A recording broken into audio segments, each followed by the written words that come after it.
Assalamualaikum warahmatullahi wabarakatuh. Kembali lagi di Pupu Channel. Jangan lupa klik like, subscribe, dan tombol loncengnya ya. Tahukah kamu ilmuwan Islam yang sangat berpengaruh di dunia adalah Ibnu Sina, ilmuwan Islam yang berpengaruh di dunia kedokteran. Simak terus tetap di Pupu Channel, belajar menyenangkan.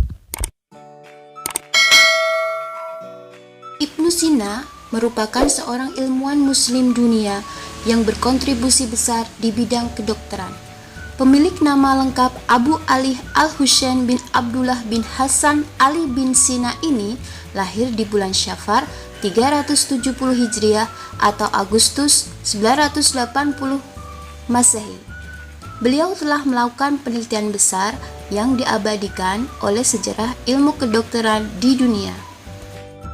Tidak hanya itu, Ibnu Sina juga merupakan salah seorang yang pertama kali menemukan cara pengobatan bagi orang yang sakit dengan cara menyuntikkan obat ke tubuh penderita.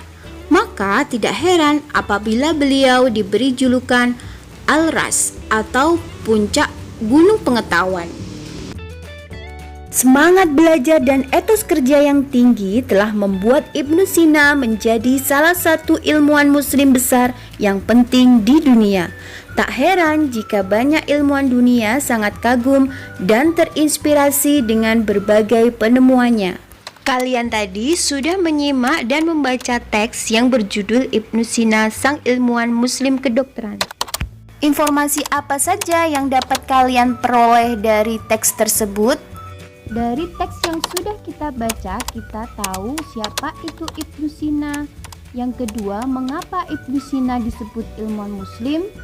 Yang ketiga, apa penemuan daripada Ibnu Sina yang mendunia dan mengapa Ibnu Sina menjadi seorang ilmuwan muslim sedunia. Kaitan dengan teks tersebut, kita akan membahas tentang teks eksplanasi. Apa itu teks eksplanasi? Teks eksplanasi adalah teks yang menjelaskan tentang suatu peristiwa, hal, atau fenomena. Teks eksplanasi menjelaskan mengapa dan bagaimana peristiwa terjadi.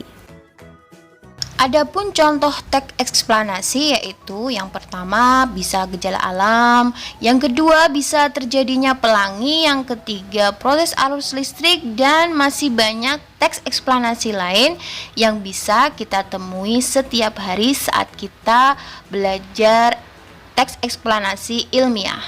Lalu bagaimana struktur teks eksplanasi? Simak terus ya. Jadi, struktur teks eksplanasi terdiri atas pernyataan umum, deretan kalimat penjelas, dan interpretasi. Lalu, bagaimana ciri-ciri dari masing-masing bagian tersebut? Yang pertama adalah pernyataan umum. Pernyataan umum berisi tentang informasi singkat yang akan dibicarakan. Yang kedua adalah kalimat penjelas atau bagian penjelas, berisi urutan, uraian, atau penjelasan tentang proses dari suatu peristiwa yang terjadi. Dan ketiga adalah bagian interpretasi. Bagian ini disebut juga bagian simpulan, berisi simpulan dari teks atau dapat juga berisi pendapat penulis mengenai suatu fenomena yang dijelaskan di bagian penjelasan. Coba perhatikan teks James Watt, sang penemu mesin uap, yang ada di buku pena halaman 157. Di situ tertulis bagian pernyataan umum atau pembuka, bagian deretan penjelas atau isi, dan bagian ketiga simpulan atau penutup. Maka jelaslah jenis teks tersebut termasuk teks eksplanasi. Kita lihat pada bagian pembuka. James Watt adalah penemu yang mengembangkan mesin uap sehingga menjadi dasar dari revolusi industri. Ia lahir pada tanggal 19 Januari 1736 di Glenworth, Skotlandia. Di paragraf pertama terlihat jelas bahwa merupakan bagian yang menceritakan secara umum apa yang akan dibahas pada bagian isi. Jadi tentu saja itu merupakan bagian pembuka atau bagian umum. Sekarang kita lihat di bagian kedua, yaitu paragraf kedua. Apakah benar berisi tentang kalimat penjelas dari pembahasan itu? Ketika berusia 18 tahun, Watt melakukan perjalanan ke London untuk melanjutkan studi tentang pembuatan instrumen dan peralatan selama 1 tahun. Setelah itu, ia kembali ke Skotlandia dengan tujuan membuat sendiri bisnis pembuatan instrumennya. James Watt mulai melakukan percobaan setelah temannya, Profesor John Robinson, mengenalkan tentang mesin uap. Pada tahun 1765, dia berhasil membuat sebuah model mesin uap yang dapat bekerja dengan baik.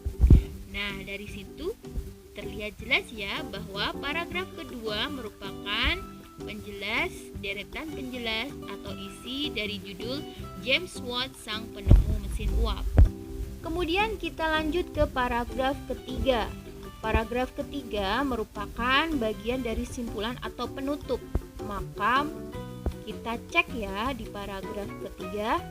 Sebagai penghargaan atas jasa-jasanya dalam pengembangan mesin uap, nama Watt diabadikan dan dijadikan sebagai satuan energi dengan simbol W oleh International System of Units seperti yang kita kenal sekarang. Ia dikenal sebagai penemu yang memberikan dampak positif bagi manusia. Nah, sudah benar kan? Itu merupakan simpulan dari teks James Watt Sang Penemu Mesin Uap. Jadi pada pertemuan kali ini kita sudah membahas teks eksplanasi, kemudian bagaimana struktur bagian-bagian dari teks eksplanasi. Nah, tugas kalian adalah yang pertama, apakah pada teks Ibnu Sina Sang Ilmuwan Dunia termasuk teks eksplanasi? Itu merupakan tugas pertama kalian. Berikan alasannya dan yang lainnya bisa dibalas di kolom komentar. Ustazah tunggu ya tugasnya. Tugas keduanya adalah kalian membuat diagram tentang teks eksplanasi sesuai dengan judul James Watt Sang Penemu Mesin Uap. Itu semua ada di halaman 160 buku pena kalian. Sampai jumpa di pembelajaran berikutnya. Jika pembelajaran ini bermanfaat buat kalian, silahkan jangan lupa share, like, komen, serta subscribe dan klik tombol loncengnya. Jazakumullahu khairan. Kembali lagi nanti di pertemuan berikutnya di Pupu Channel Belajar Insyaallah Menyenangkan. Jazakumullahu khairan. Wassalamualaikum warahmatullahi wabarakatuh.